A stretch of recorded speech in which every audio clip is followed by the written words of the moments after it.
spent the week taking on NATO allies, criticizing Prime Minister May on her own soil. And I wonder if, are you giving Russian President Vladimir Putin the upper hand heading into your talks, given that you are challenging these alliances that he seeks to break up and destroy? See, that's such dishonest reporting because, of course, it happens to be NBC, which is possibly worse than CNN. Possibly. Let me explain something. We have left NATO with more money, with more unity, with more spirit than NATO probably has ever had.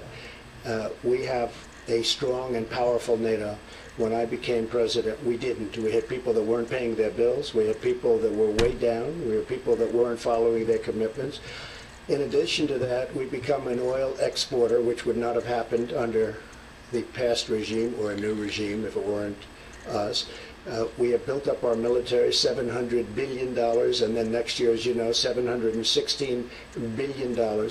When you look at what we've done in terms of Russia, I guarantee whoever it is in Russia, they're saying, oh, gee, do we wish that Trump was not the victor in that election. We have been far tougher on Russia than anybody, and probably than, look, I'm not going to go down 100 years, but certainly we have been extremely tough on Russia, including the fact that when the Prime Minister called, when they had a horrible thing happen right here, very close by, she asked, would I do something, and maybe I'd let you tell the number, and it was far greater than anybody else, including the Prime Minister. We expelled how many people?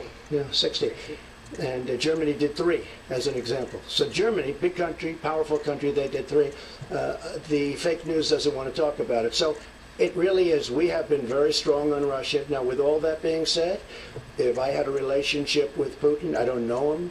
I met him twice, maybe 3 times, 2.5 times. Most of you were there when we did. We met him at the G20. And if we could develop a relationship, which is good for Russia, good for us, good for everybody, that would be great. If I had a relationship with China, we're in a big trade situation with China, as an example, where we're behind every year for many years, $500 billion. It's just not going to happen anymore. So if we got along with countries, that's a good thing. If we got along with China, Russia, that's a good thing, not a bad thing.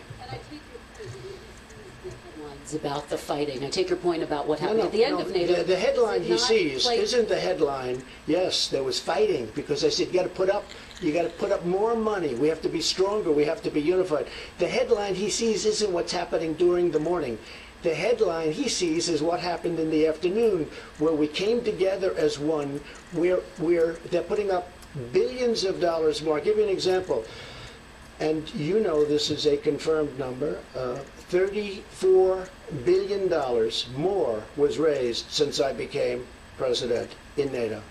That means that the other 28 countries have put in $34 billion more into NATO. Do you think Putin's happy about that? I don't think so.